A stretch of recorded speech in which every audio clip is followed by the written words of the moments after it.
Hello dear aspirants and welcome to Edutap. तो guys अगर आप यूपीएससी पीएफओ एपीएफसी एग्ज़ाम की तैयारी कर रहे हैं तो this session is for you guys. ये जो हमने अभ्यास सीरीज शुरू की है इसमें हम आपको हर टॉपिक पे डिफरेंट डिफरेंट टॉपिक्स पे हर ऑल्टरनेट डे पे आपके लिए प्रैक्टिस क्वेश्चंस लेके आते हैं। And I hope these questions will help you in your preparation and in your journey head. तो एज द नेम कन्वेज अभ्यास, ये हमारी एक प्रैक्टिस सीरीज है जिसमें हम क्वेश्चंस को प्रैक्टिस करते हैं आपके साथ। अगर आपको अपने कॉन्सेप्ट्स बिल्ड करने हैं तो हमारी एक और सीरीज है जो चल रही है जिसको हम बोल रहे हैं जिसको हम यूज़ कर रहे हैं अपनी प्रिपरेशन के लिए, राइट। तो उसको भी आप यूज़ कीजिए और उससे भी आप अपने लेक्चर्स को कवर कीजिए, ठीक है। तो ये है गाइज आपका इस सीरीज का लेक्चर नंबर 4 और आज हम कुछ मिक्स क्वेश्चंस प्रैक्टिस करेंगे गाइज। अब तक हमने error detection, idioms and phrases, sentence improvement, ये क्वेश्चन हमने ट्राई किए थे। अब हम आज कोशिश करेंगे कुछ मिक्स टाइप के क्वेश्चन प्रैक्टिस करें। मिक्स का मतलब क्या है गाइज?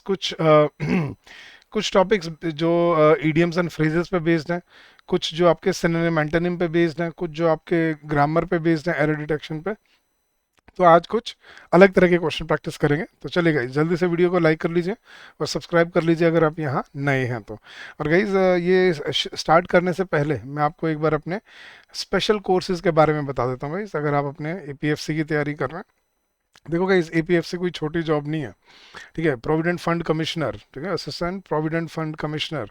तो असिस्टेंट कमिश्नर सीधा एक मतलब बहुत अच्छे एक रेप्यूटेबल जॉब है जहाँ पे आप ज्वाइन करते हो, राइट। तो आप कैसे अपने प्रिपरेशन को स्टार्ट कर सकते हो बताता हूँ गाइस। वैसे तो लिंक वीडियो के डिस्क्रिप्शन में दिया हुआ है, बट आपने बस क्या करना है गाइस, आपने अपने गूगल पे जाना है, ब्राउजर पे, किसी भी ब्राउजर पे जाइए और बस टाइप करिए एडुटैप, EDU TAP edutap.in, और जैसे एंटर प्रेस करेंगे आप सीधा हमारे लैंडिंग पेज पे आ जाएंगे और यहाँ पे आपको दिखेंगे ईपीएफओ कोर्सेज। इस पर क्लिक कीजिए, नीचे आइए और ये रहे आपके यूपीएससी ईपीएफओ कोर्सेज। एक मास्टर कोर्स है गाइस जो आप अपने पूरे 1 साल के वैलिडिटी के साथ आप यूज़ कर सकते हो अपनी 26-27 की प्रिपरेशन के लिए। इसमें आपको सभी सब्जेक्ट्स पे प्री रिकॉर्डेड क्लासेस मिलेंगी, कॉन्सेप्ट नोट्स मिलेंगे, करंट अफेयर्स की मैगजीन मिलेंगी, सॉल्व PYQs मिलेंगे, चैप्टर वाइज मॉक टेस्ट मिलेंगे, करंट अफेयर्स मॉक टेस्ट और फुल लेंथ टेस्ट। और गाइज इसी मास्टर कोर्स का हम आपको 2 डे डेमो कोर्स भी दे रहे हैं। गाइज ये डेमो कोर्स बहुत ही स्पेशल है। इसमें आपको 2 दिन के लिए फॉर द नेक्स्ट 2 डेज आपको 48 आवर्स के लिए पूरे मास्टर कोर्स की आपको एक्सेस मिलेगी, जिसमें आप अपने वीडियोस देख सकते हो, आप अपनी क्वेश्चंस देख सकते हो, लेक्चर्स देख सकते हो जितना मर्जी चाहे जिस सब्जेक्ट के, और आप डिसाइड कर सकते हो कि किस तरह का कंटेंट हमें यहाँ पे मिलता है। तो guys look at the content quality and then make your wise choice so that you can prepare better. And I hope by joining us you will streamline your preparation and make your journey constructive and fruitful for yourself. चलिए तो start करते हैं guys. अब हर question के लिए आपको 30 seconds मिलेंगे, तो हर क्वेश्चन को आपको 30 सेकेंड्स में आंसर करना है। और ये गाइज रैंडम मिक्स क्वेश्चंस हैं। अब कोशिश करते हैं हम रैंडम टॉपिक्स को टैकल करने की, क्योंकि जब आप एक ही टॉपिक करते रहते हो ना एक एक करके, तो कहीं ना कहीं मेंटली आप अपने आप को वो कर लेते हो, हैंडीकैप कर लेते हो कि यार हमें पता है यार इस टॉपिक के क्वेश्चन है तो यही आएगा। लेकिन अब मिक्स क्वेश्चन में पता चलता है कि आपको हर टॉपिक की कितनी समझ है। तो चलिए गाइज एंड तक जरूर देखिएगा।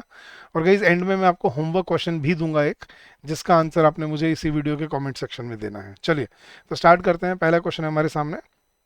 Question below has a sentence with a blank with 4 options. You have to choose the phrasal verb. The phrasal verb पे question है। Question है guys, the prime minister had difficulty in dash his message to the nation. Convey, अब convey के लिए क्या phrasal verb use होनी चाहिए?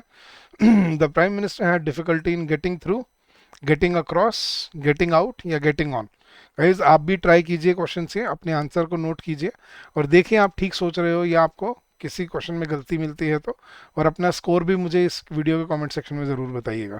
Yes guys, तो क्या होना चाहिए? The prime minister had difficulty in convey his message. Convey के लिए getting through, getting across, getting out या गेटिंग ऑन, ठीक है। गेट ऑन होता है कोई चीज़ को बोर्ड करना, गेटिंग आउट होता है बाहर निकलना, गेटिंग थ्रू होता है सफल हो जाना, सक्सेसफुल हो जाना, लेकिन getting across is the right word, right phrasal verb. Getting across का मतलब क्या होता है गाइज? अपना मैसेज दूसरों तक या सामने किसी को पहुंचा पाना। So I was able to get across. Get across मतलब मैं अपना मैसेज कन्वे कर पाया। So the correct answer is option B, getting across. So the prime minister had difficulty in getting across his message to the nation, कि उनको अपना message पहुंचाने में मुश्किल हो रही थी। चले गए, सेकंड क्वेश्चन पे चलते हैं। I don't know how they manage और survive financially now that Mr Singh is out of work. तो I don't know how they manage या हाउ दे सर्वाइव फाइनेंशियली, कि भाई अपना काम कैसे चलाते हैं, क्योंकि मिस्टर सिंह तो अब क्या हो चुके हैं, रिटायर हो चुके हैं, अब तो उनकी नौकरी पूरी हो चुकी है। So I don't know how they go on, how they get by, how they get over और how they pass out. Yes guys, क्या होना चाहिए सही आंसर यहाँ पर, बताइए जल्दी से। आई don't know how they go on, go on क्या होता है गाइस, कंटिन्यू करना कोई चीज़। गेट ओवर मतलब कोई चीज़ भुला पाना, ठीक है, जैसे कोई एक्सीडेंट हो गया या कुछ बुरा हो गया तो I was not able to get over the memory of my friend, तो गेट ओवर मतलब भूल पाना, और पास आउट मतलब बेहोश हो जाना। लेकिन अपना काम चलाना वो किससे बोला जाता है, टू गेट बाय। तो काम कैसे चलाएंगे, मुझे नहीं पता वो अपना काम कैसे चलाएंगे, तो I don't know how they manage और how they survive financial now, मतलब how they get by now that Mr Singh is out of work. तो गेट बाय मीन्स अपना काम चलाना, फाइनेंशियली अपना परिवार चलाना, उसको बोलते हैं टू गेट बाय, ठीक है। तो option B was your correct answer. चलेगा, नेक्स्ट चलते हैं। नेक्स्ट आपको, the question contains an idiom और phrase in its usage in a sentence followed by 4 possible meanings, pick out the right meaning of the idiom. ठीक है, तो हमें idiom का मीनिंग ढूंढना है। ईडियम है guys mare's nest. Mare's nest का मतलब क्या होता है, the involvement of the doctors in a health scheme proves to be a mare's nest. Yes guys, a noble thing, a false intention, a good idea or a timely step. Yes guys, क्या बनना चाहिए। Mayor क्या होता है guys, गधा, ठीक है। अब गधे का घोंसला, गधे का घोंसला होता है कुछ, मेयर्स नेस्ट नहीं। So the involvement of the doctors in the health scheme, कि अगर हेल्थ की स्कीम है और उसमें डॉक्टर्स ही इन्वॉल्व हैं तो क्या होगा, इट्स अ फॉल्स इंटेंशन, कि वो अपना फायदा देख रहे हैं। अगर हेल्थ स्कीम में अगर डॉक्टर्स को इन्वॉल्व कर लोगे, वो तो पैसे बनाने की सोचेंगे स्कीम से, मतलब पैसे के ही गेम है सारा। तो फॉल्स इंटेंशन मतलब वो गलत होगा। तो the involvement of the doctors in the health scheme proves to be a mare's nest, तो अ फॉल्स इंटेंशन। चलेगा, नेक्स्ट क्वेश्चन पे चलते हैं। नेक्स्ट उसने फिर से ईडियम दिया है, स्टिक वंस नेक आउट, ठीक है। To stick one's neck out का उसने सेंटेंस दिया हुआ, see the CEO of the company stuck his neck out when he announced a blanket bonus to all the staff. The CEO of the company stuck his neck out. So when he announced a blanket bonus to all the staff, extended help, took an oath, caused embarrassment या took a risk. तो guys अपनी गर्दन किसी के सामने कर देना, कहने का मतलब to stick one's neck out, Hindi में भी बोलते हैं भाई उसने अपनी गर्दन सामने कर दी, मतलब उसने रिस्क उठाया, भाई उसने कुछ करने की हिम्मत जुटाई। तो to stick your neck out basically means to take a risk. तो the CEO of the company took a risk when he announced a blanket bonus to all the staff, कि जब उसने सभी स्टाफ मेंबर्स को bonus देने का announcement किया तो बेसिकली उसने अपना रिस्क लिया है अपनी मतलब उस पर, कि भाई कोई पूछेगा कल को ये सबको प्रमोशन या सबको बोनस क्यों दिया, तो जवाब तो उसको देना पड़ेगा। तो he stuck his neck out मतलब ही टुक अ रिस्क। तो option D was your correct answer. चलिए नेक्स्ट क्वेश्चन गाइस, अब हमें क्या दिया है, the question one below has one word followed by four options, you have to choose the best synonym. अच्छा, synonym antonym के vocabulary के क्वेश्चन, तो मिक्स क्वेश्चन करने में मजा आएगा गाइस। तो उसने वर्ड दिया है इडिक्ट। इडिक्ट का क्या मतलब होता है गाइस, उसने ऑप्शन दिए हैं डिफाई, इविक्ट, ऑर्डर या डिफेस। यस गाइस, क्या लग रहा है इडिक्ट का मतलब, एविक्ट लग रहा है। अब कई वर्ड्स गाइस बड़े टिपिकल होते हैं जिनको हमें सीखना होता है। इडिक्ट का मतलब होता है गाइस कोई ऑर्डर देना, कोई किसी को कोई इंस्ट्रक्शंस देना, तो दैट्स कॉल्ड इडिक्ट, इडिक्शन। तो इडिक्ट का मतलब होता है टू गिव आउट और to pass out an order. तो ऑर्डर को हम क्या बोलते हैं, edict. So option C was your correct answer. तो इडिक्ट का मतलब डिफाई, डिफाई क्या होता है गाइस, किसी के रूल्स रेगुलेशंस ना मानना, डिफाई करना मतलब रूल्स रेगुलेशंस को अदेयर ना करना। इविक्ट होता है किसी को बाहर निकाल देना, इविक्शन होता है। डीफेस होता है किसी की बेइज्जती करना, लेकिन ऑर्डर करना इज इडिक्ट, ठीक है। चलेगा इस नेक्स्ट, फिर से क्वेश्चन है आपका, क्वेश्चन नंबर 6, कॉन्फ्लुएंस। कॉन्फ्लुएंस का भी उसने सिनोनिम पूछा है कि कॉन्फ्लुएंस का सिनोनिम क्या होगा। तो कॉन्फ्लुएंस के उसने ऑप्शन दिए गाइस, कंफ्यूजन, अमलगमेशन, डिफ्यूजन या इन्फ्रिंजमेंट। यस गाइस, क्या लग रहा है आपको, कॉन्फ्लुएंस, कंफ्यूजन लग रहा है, इन्फ्रिंजमेंट। इन्फ्रिंजमेंट क्या होता है गाइस, कानून तोड़ना। डिफ्यूजन मतलब डिफ्यूज हो जाना, मिक्स हो जाना हवा में, या डिफ्यूज मतलब अलग अलग बट जाना, बिखर जाना। कंफ्यूजन, पता है हमें कंफ्यूजन तो क्या होता है, लेकिन कॉन्फ्लुएंस का सही मतलब होता है गाइस अमलगमेशन। क्या होता है कॉन्फ्लुएंस? जब बहुत सारे एंटिटीज एक साथ जुड़ के काम करते हैं एग्रीमेंट में, ठीक है, तो अमलगमेशन। सो कॉन्फ्लुएंस, कॉन्ग्रुएंस बेसिकली। सो कॉन भी जिस वर्ड के सामने मिलता है ना, तो कॉन्ग्रुएंस, कॉन्ग्रेगेशन, कॉन्फ्लुएंस, तो इनसे यूजुअली इनका मतलब क्या होता है, इकट्ठा आके काम करना, कंपाउंड वाला, राइट। तो कंपाउंड हो जाना, कॉन्फ्लुएंस हो जाना, या अमलगमेशन तो इकट्ठा मिलके काम करना, so that is confluence. So yes, option B is your correct answer. चले गाइज, अब नेक्स्ट है, उसने क्या दिया है, एंटोनिम पूछा है गाइज उसने। एंटोनिम मतलब ऑपोजिट, ठीक है, ऑपोजिट हमें मीनिंग बताना है। तो चलिए गाइज देखते हैं हमें मालूम आते हैं या मालूम पता है या नहीं है। ऑमनिशेंट उसने वर्ड दिया है, नेक्स्ट इज ऑमनिशेंट। तो ऑमनिशेंट का क्या मीनिंग होता है गाइज, और फिर उसका एंटोनिम हमें ढूंढना है। उसने ऑप्शन दिया अननोइंग, प्लायबल, ऑब्नॉक्शियस या sagacious. Yes guys, sagacious, obnoxious, pliable. Yes guys, obnoxious तो क्या होता है, बहुत ही ऑकवर्ड। प्लायबल जो बड़े आराम से मान जाए। सगेशियस इज और अननोइंग, अननोइंग मतलब जिसको कुछ मालूम ना हो, मतलब मालूम नहीं है, जिसको हम बोलते हैं ना कि इग्नोरेंट, हाँ, मतलब जिसको कुछ ज़्यादा ज्ञान ना हो, तो उसको हम क्या बोलते हैं, आपका अननोइंग। और सगेशियस होता है गाइस बहुत ही समझदार, बहुत ही वाइज, ठीक है, तो उसको बोलते हैं सगेशियस। लेकिन ओमनिशेंट क्या होता है गाइस, ओमनी, ओमनी वर्ड याद रखना, ये रूट वर्ड से बहुत हेल्प करते हैं गाइस आपके। तो रूट वर्ड्स को सीखना स्टार्ट करो अगर आपको अपनी वोकेबलरी को इम्प्रूव करना है। The first step to improve your vocabulary is by starting with root words, prefixes और सफिक्सेस। तो omni, omni present, omni, omni जो वर्ड होता है गाइस, ओमनी का मतलब क्या होता है, यूनिवर्सल, जो हर जगह मौजूद होता है।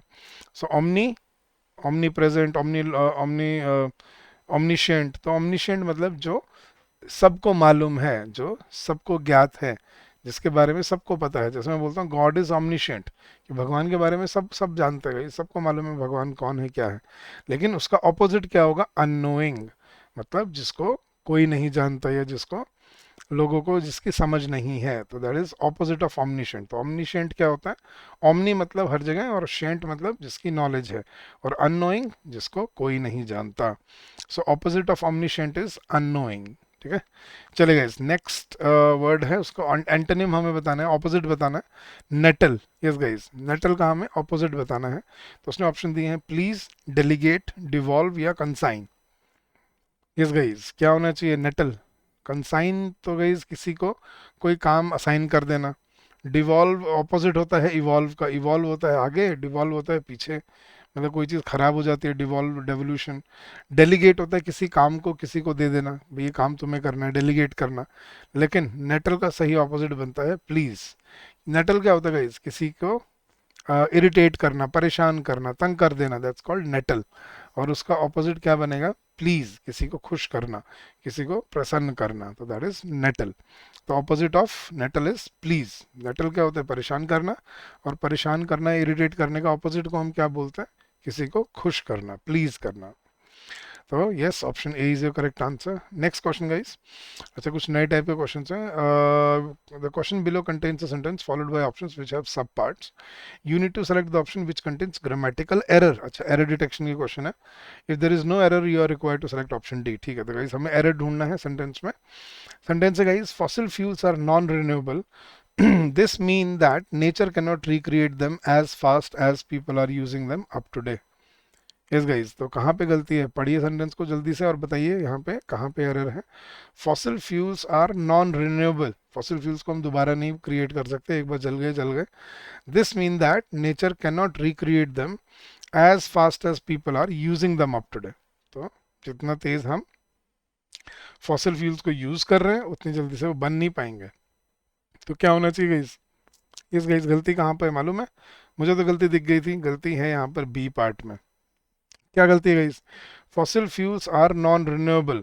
दिस, दिस सिंगुलर है ना गाइस, अब दिस के साथ अगर सिंगुलर है तो फिर वर्ब भी क्या रहेगी, singular.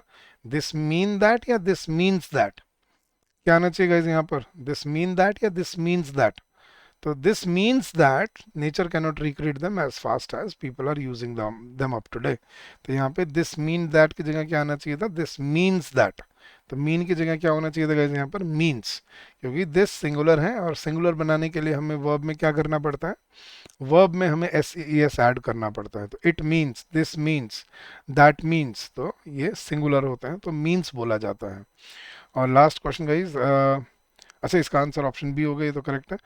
Last question for today, फिर से हमें एरर ढूंढना है सेंटेंस में। तो देखिए गाइस सेंटेंस क्या है, he told stories about his journeys around the world and show them a monkeys पॉ, कि उसने उनको अपनी दुनिया भर की जो उसने जर्नी की है, जो उसने घूम घूम के अलग अलग जर्नी की है, उसके बारे में उनको बताया, और उसने उनको एक बंदर का पॉ, बंदर का पंजा भी दिखाया। So he told stories about his journeys around the world and show them a monkey's paw। अब इसमें गलती क्या था गाइस, हाँ जी, शो देम या शोड देम, देखो सेंटेंस सारा पास्ट में चल रहा है। ही टोल्ड, पास्ट है ना, देखना guys, he told stories about his journeys around the world and show them आना चाहिए था या शोड देम आना चाहिए था, कि उन्होंने क्या किया, उसने उन सबको अपनी जर्नी के बारे में कहानियां सुनाई और एक बंदर का पंजाबी दिखाया पास्ट में। तो यहाँ पे शो देम नहीं, क्या होना चाहिए था, शोड देम। तो he told stories about his journeys around the world and showed them a monkeys पॉ। तो शोड, यहाँ पैरेललिज्म समझ आता है जैसे में, पैरेललिज्म क्या कहता है कि अगर सब्जेक्ट से एक ही सब्जेक्ट से अगर दो वर्ब अटैच्ड हैं, ही के बाद टोल्ड भी आ रहा है और ही के बाद शोड भी आ रहा है, तो अगर एक ही नाउन के साथ, एक ही प्रोनाउन के साथ दो वर्ब अटैच्ड हैं एक सेंटेंस में, तो दोनों को सेम फॉर्म में रखना होता है, तो दैट्स कॉल्ड पैरेललिज्म। तो यहाँ पे जब टोल्ड V2 था, तो यहाँ पर भी क्या आना चाहिए था, शोड V2। ये होता है पैरेललिज्म, ठीक है। तो यहाँ पे शो की जगह क्या आना चाहिए था, showed. So option C was your correct answer. जल्दी से बताइएगा इस मुझे चैट बॉक्स में कितने क्वेश्चन ठीक हुए, 10 में से आपके कितने गलत हुए, और आपको इससे समझ आएगा आपको किस एरिया में ज़्यादा काम करने की ज़रूरत है। और गाइस जाने से पहले ये रहा, जैसे मैंने आपको प्रॉमिस किया था, आपका होमवर्क क्वेश्चन। यस गाइस, आपको एक वर्ड, आपको सिनोनिम बताना है। एक वर्ड दिया हुआ है इडियोमॉर्फिक। तो इडियोमॉर्फिक का सिनोनिम क्या है, ऑप्शन है आपके, मॉर्टल, डिस्टिंक्ट, इडियोटिक या डिस्टेंट। जल्दी से चैट बॉक्स में बता दीजिए गाइस, क्या इसका आंसर हो सकता है और क्या आपको लगता है would be the synonym of this word. चलिए, तो ये तो था आपका होमवर्क क्वेश्चन गाइस, आज के लिए इतना ही। I hope this will help you in your preparation and in your journey ahead. मैं जाने से पहले फिर से आपको अपने फ्री मास्टर कोर्स के बारे में बता जाता हूँ गाइस, बिल्कुल फ्री है 2 दिन के लिए वो। आपको बस क्या करना है गाइस, आपको अब हमारे ब्राउज़र पे जाना है, मतलब सॉरी अपने ब्राउज़र पे जाना है और टाइप क्या करना है, edutap, EDUTAP, edutap.in, बस इतना टाइप करना है आपने, edutap.in। और सर्च करते ही आप सीधा हमारे कोर्स पे आ जाएंगे, कोर्सेज पे आ जाएंगे। यहाँ पे ये दिखेगा EPFO कोर्सेज, इस पर क्लिक कीजिए, नीचे आइए और ये रहे आपके, ये रहा गाइज आपका 2 डे डेमो मास्टर कोर्स। इसमें आपको ये जो पूरा हमारा मास्टर कोर्स है, ये 2 दिन के लिए फ्री मिलता है, बिल्कुल फ्री ऑफ कॉस्ट। ठीक है, 2 दिन के लिए आप जितना मर्जी चाहें इसमें अपनी वीडियोस देख सकते हैं, अपना कंटेंट देख सकते हैं, क्वालिटी मतलब डिफाइन कर सकते हैं, अपने क्वेश्चंस प्रैक्टिस कर सकते हैं। तो 48 आवर्स के लिए ये कोर्स बिल्कुल फ्री है, आइए। और ये क्यों कर रहे हैं गाइस हम, देखो इसका पर्पज़ क्या है, ताकि आपको हम अपनी क्वालिटी दिखा पाएँ, कि आप फ्री में आइए और आप हमारी क्वालिटी देखिए। अगर आपको क्वालिटी अच्छी लगे, देन मेक अ डिसीजन कि मुझे आगे इस कोर्स की ज़रूरत है या नहीं है। ठीक है, तो come join us, streamline your preparation and make your journey constructive and fruitful for yourself. अगर फिर भी आपका कोई डाउट रह जाएगा guys regarding anything in the course और anything at all, please feel free to call us on this number during the office hours, which is 8146207241, or you can also drop us an email at hello@edutap.co.in. That's our official email ID. So thank you so much once again. Keep on working hard, keep on giving your best, and I'm sure you will come out with flying colors. So thank you and happy learning to all of you. Bye bye. Take care.